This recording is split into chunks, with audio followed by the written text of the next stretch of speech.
Good afternoon, everyone. Hope everybody enjoyed the candy break. I'm Samuel Lau. I'm the Vice President of Business Development here at Environics on the public sector team. Thank you so much for joining us this afternoon. So this afternoon we have an opportunity to explore some pretty exciting work done at the city of Lethbridge. It's a city known for its entrepreneurial spirit, vibrant cultural scene, and its role as the regional hub in southern Alberta. It's also a place where tradition meets innovation and where understanding the dynamics of growth is pretty key to shaping its future. And to support that growth, Economic Development Lethbridge has initiated a strategic reboot of a 2016 trade area study. And this time, it's being powered by Environics Analytics mobile analytics, as well as our behavioral insights. The goal of this project, is to equip the city with the intelligence needed to make better informed, future-forward decisions that benefit businesses, residents, as well as the visitors that visit the city. Now, to walk us through this data-driven journey this afternoon, I'm excited to introduce Mike Prociw, Workforce Programs Manager at Economic Development Lethbridge. Mike leads research and analysis efforts that highlight the strengths of Lethbridge has to offer, promoting it as a great place to live, learn, invest, and do business. And since reallocating to Lethbridge in 2013, Mike has embraced the city's work-life balance and remains actively involved in several local organizations. So please join me in welcoming Mike to the stage, please. Thank you.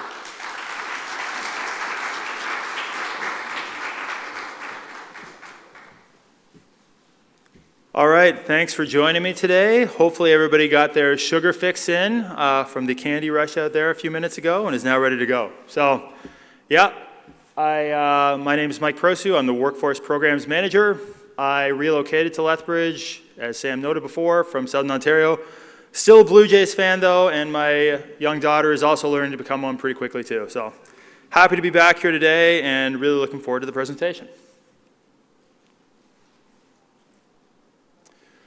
So we'll just go over a few of the key parameters here from the start, get right into things, and describe how we came to work with Environics Analytics, the point and purpose of the trade area study, and how we plan to utilize things from there.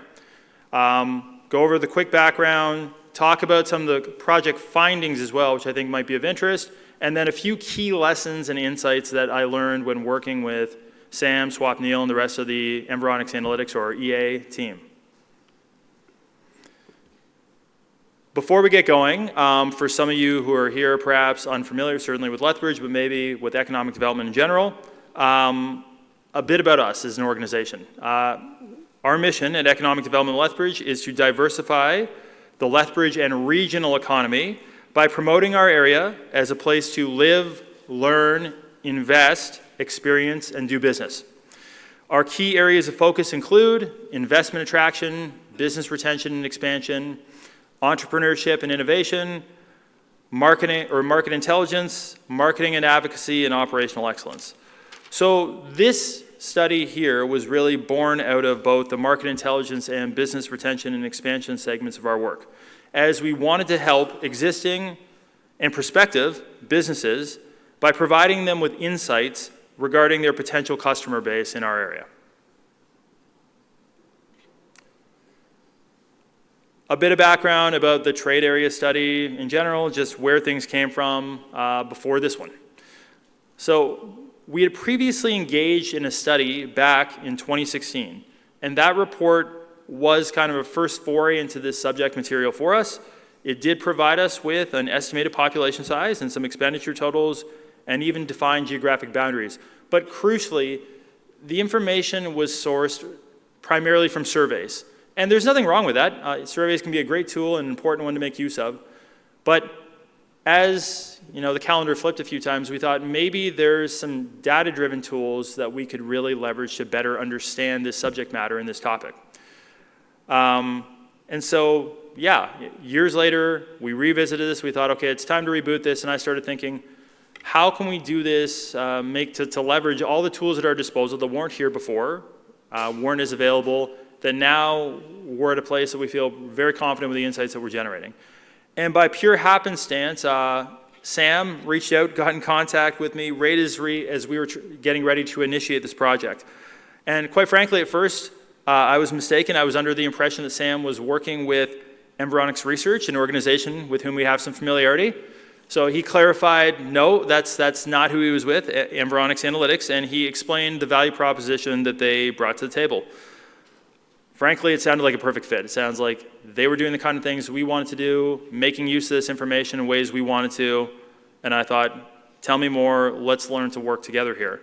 What really caught my attention, to be quite frank, were the tools that they were offering, particularly Mobilescapes, their mobile movement database, and Prism. I think many of you are familiar with their segmentation system.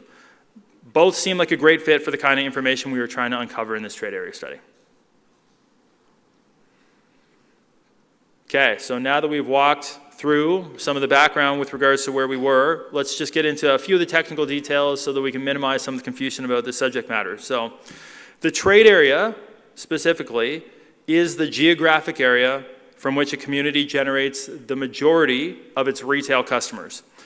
Defining it then helps businesses better understand the existing consumer base in their area and can also help identify potential customers, right? And it's great information for economic development organizations to know too, right? We want to know who is buying what in our area. If we know that, we can help inquiries and other fill in the gaps as far as information and questions that people might have and bring to our attention.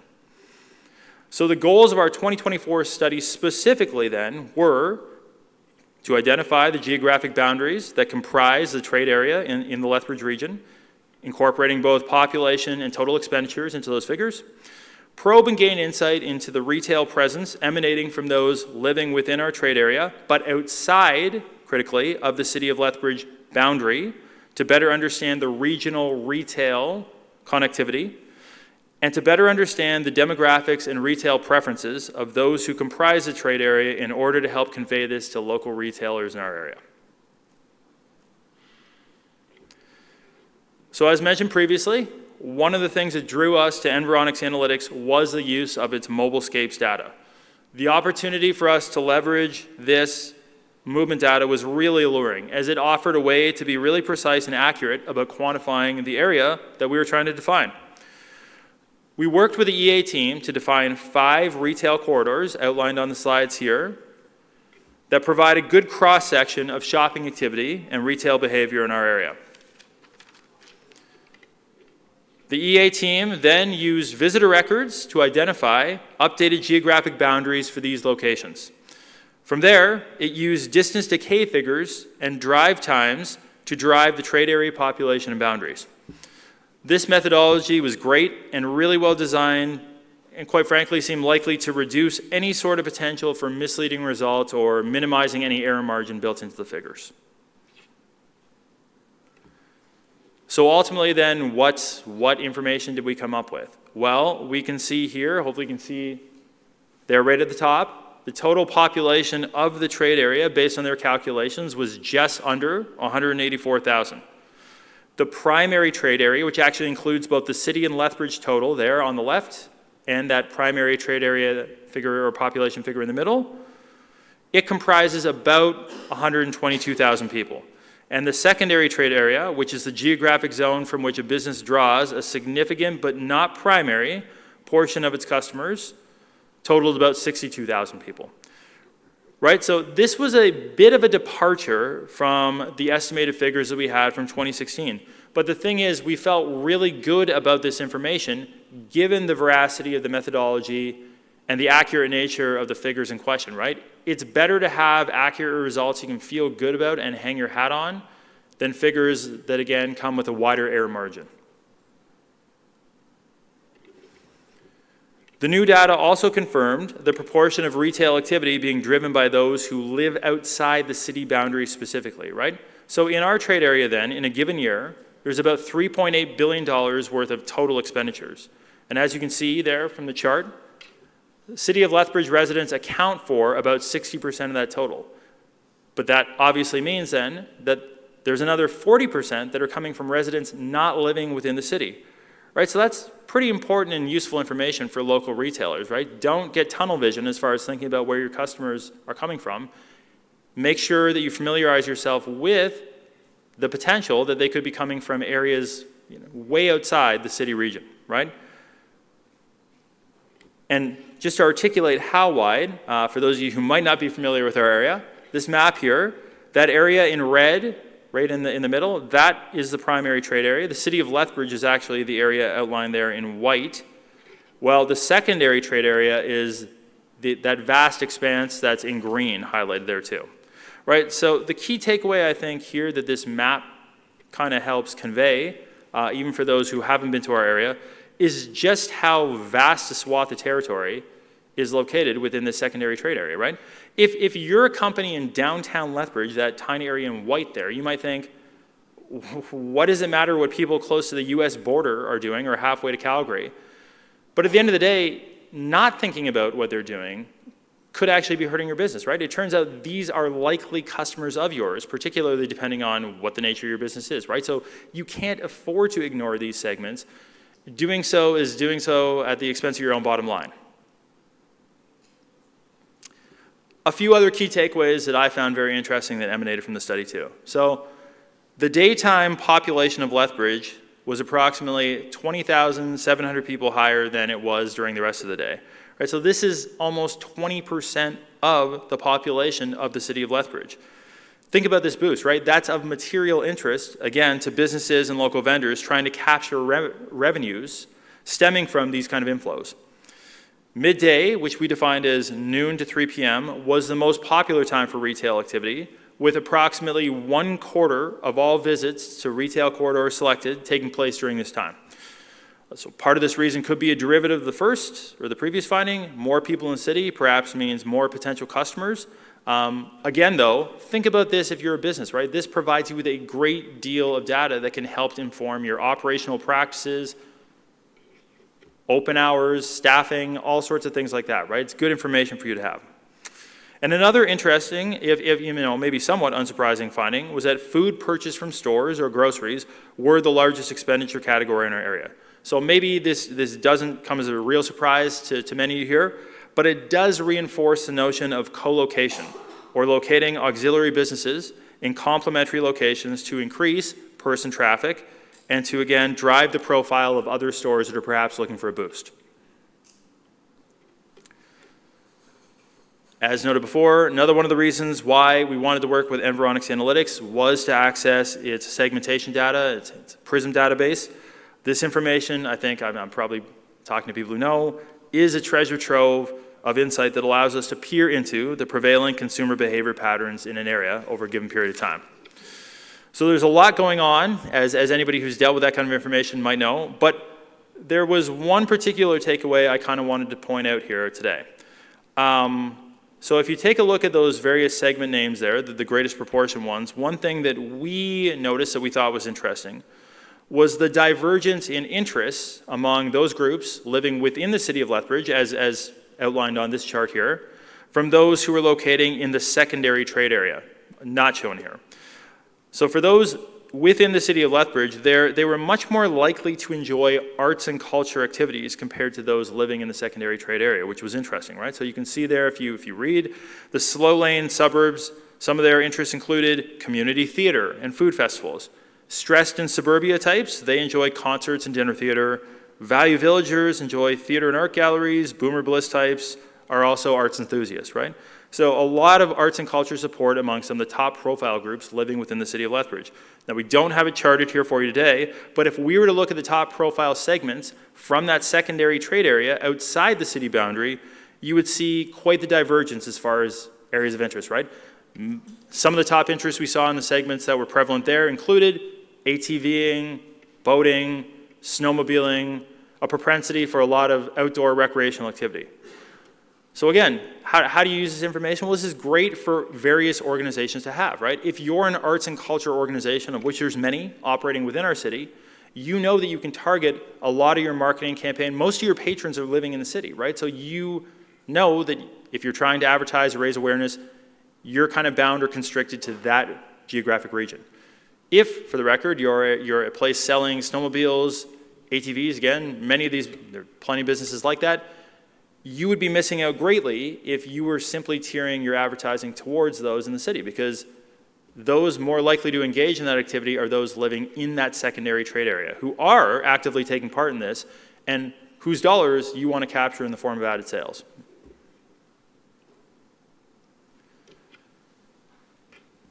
So like much of Canada, the population of Lethbridge has really expanded quickly in recent years. We had record population growth according to Stats Canada figures last year. And we were interested in probing whether retail preferences had changed over time, right? Have things changed from the last time we ran the study? What kind of new insights do we see there?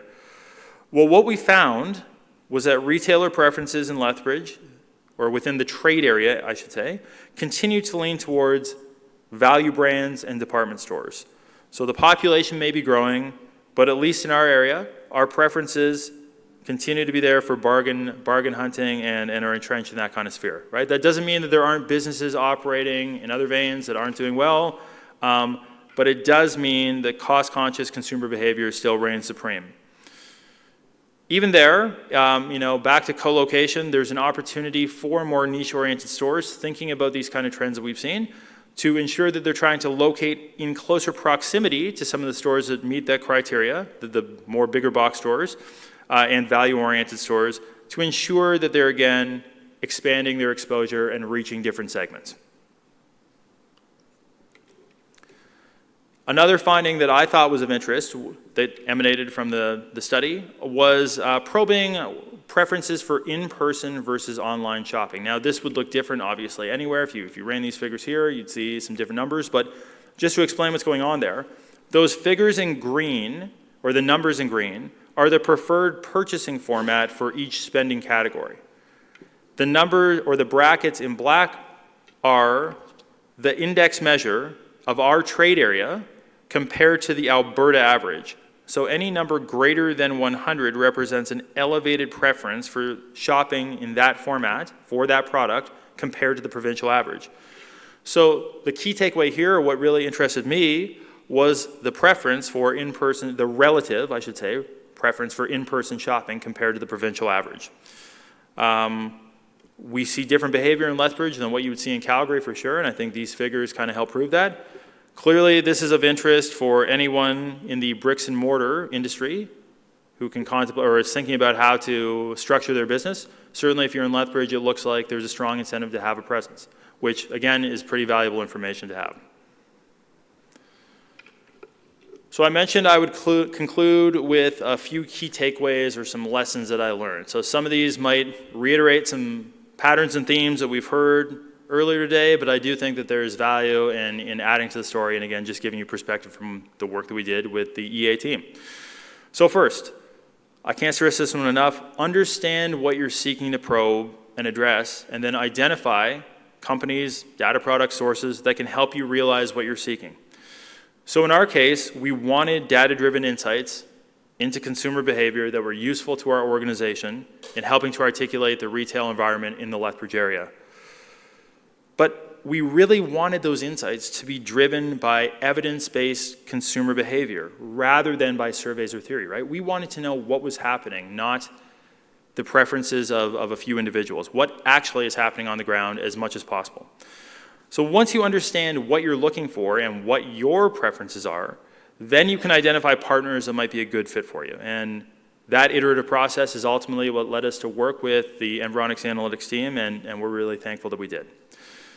Start early. This is kind of a basic one. I know it sounds like project management 101 there, but I think our project again here really proves how things can work and when you might run into trouble, right? It took us some time to get on the same page with all the parameters, to operationalize things and go through the methodology that we were looking to build, to ultimately articulate and achieve the study that we did. If we tried to cram all of that into a couple weeks, right, the chance of us succeeding in this kind of initiative, I think, would have been minimal. So we were clear from the get-go what our deadline was, what our drop-down dates were, and then from there, we worked with the EA team, put the ball in their court, said, okay, let's work together. What can you guys do to help us articulate this story and to help us realize the kind of values that we're looking to ultimately achieve? They were great. And because we had that time to work with them on some different things, even when we did run into some conceptual limitations or things to that extent, we had time to overcome it. We had time to brainstorm new solutions. It really helped keep things pretty tranquil at the end of the day.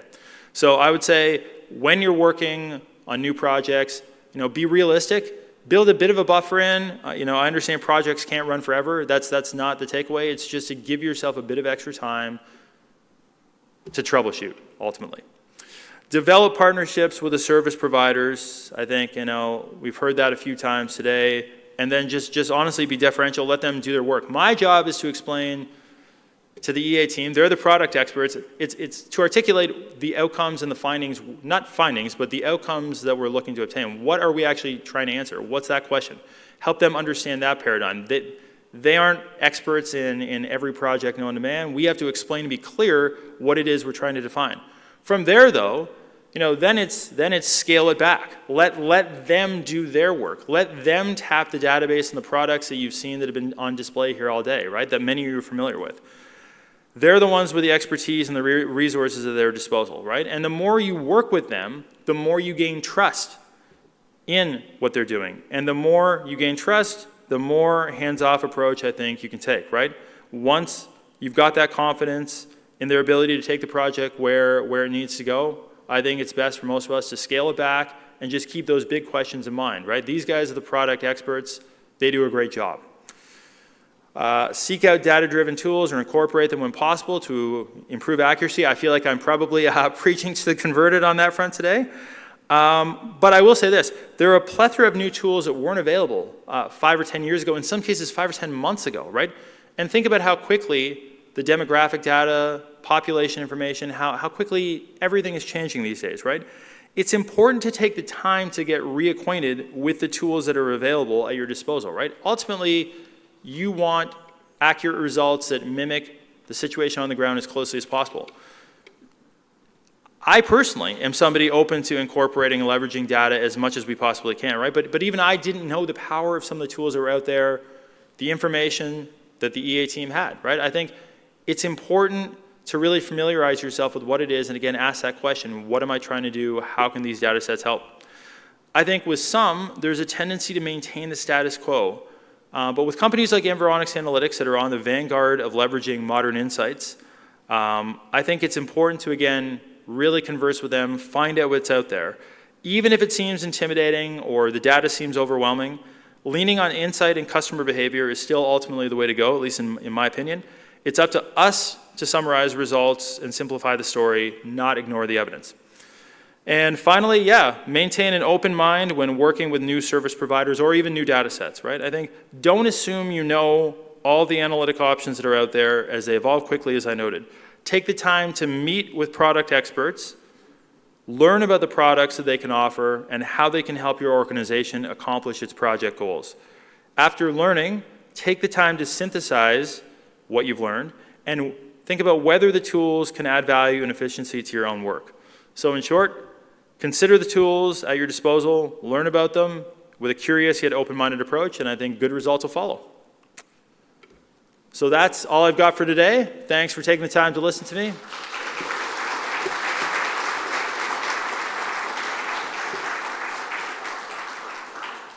think we have a few minutes for questions. Are there any questions, and is there somebody holding a mic that can help us out? Hi. Thanks very much. That was a great presentation. How did you then share back this information with prospective retailers, like in a digestible, easy to understand way? Because I'm sure what you got back was very extensive and complex. Great question. So I would say first, you want to synthesize the information, go over the findings you have. There's a lot there. You want to make sure you understand it first and foremost and ask any questions of the team. Like I said, they're very knowledgeable. They can help you out with any questions you have. Once you have that understanding, then you probably want to make some shorthand notes, right? Figure out what the key highlights are. And then from there, it's how do you get in front of those situations as they arise in certain cases, right? When inquiries come to us, that information is ready to go. We have some great info to provide them with, both on the segment side and on the high-level side. And otherwise, what other groups are there for whom this information might already be a great fit, right? Maybe there's businesses there that you think would really benefit from learning some of this kind of information. Maybe there's other supporting stakeholders, right? Business revitalization groups or others who you also think, wow, this would probably be a great source of information for them too, right? So you can selectively bring it to the attention of those for whom you're already familiar with and think would benefit from it.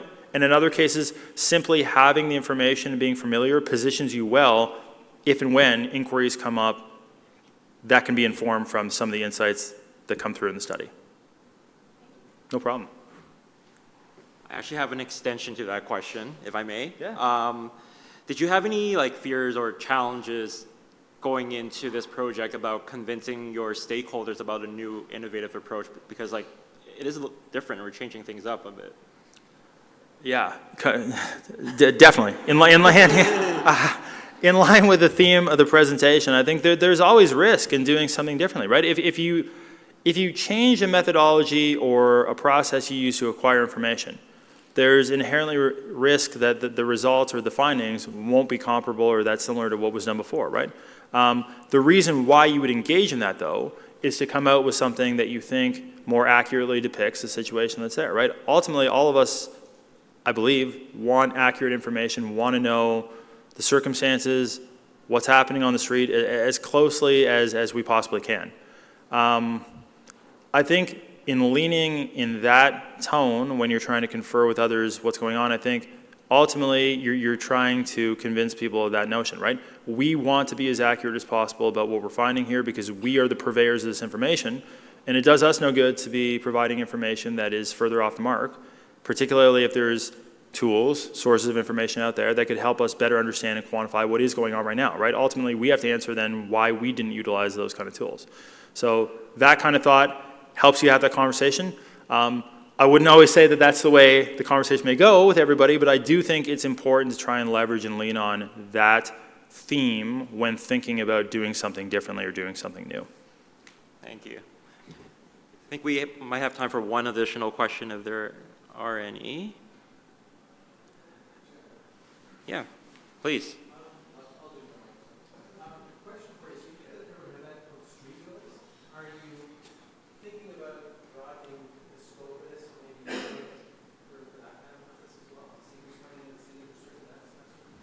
Now that is a question I did not expect. That is ultra specific. I like it. I would say thematically, less about that event specifically, but thinking again about how the insights gained here can be utilized to help target or reach any sort of event that could benefit from the information gained here on the segmentation level and on the regional connectivity front, right? So that's a great example. That is an event that, for those unfamiliar, and many of you probably are, that's a classic car event in Lethbridge, right? Lots of people come out and turn out for that event every year. There is certainly potential there that there are individuals who are untapped or who haven't been taking part, who are coming from outside the area. Even if they have been coming anyways, there's a potential that complementary businesses may not know where they're coming from or may not know the source of those customers at that event in the case that there's an opportunity to sell cross-promotional gear or things along those lines to them, right? So I think having this knowledge helps any event like that to really understand who its likely attendees are, given the level of insight that we were able to attain through the course of this study, right? That's one example, but I think it would work for a variety of other different studies that are different as far as topical subject matter, but similar as far as large-scale events like that for sure. Okay. So thanks again, Mike, and thanks for interesting us in this data-driven journey. Thank you so much.